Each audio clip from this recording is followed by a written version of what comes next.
शिमग्याचं आईलय रे आमचे गावान गावान गावात.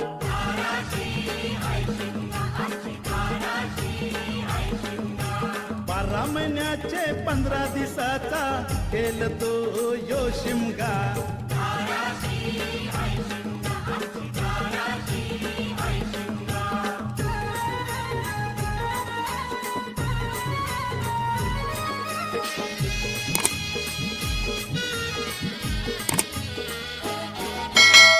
म्हणजे हौलूच पाटला बसलस तवर बाजूला.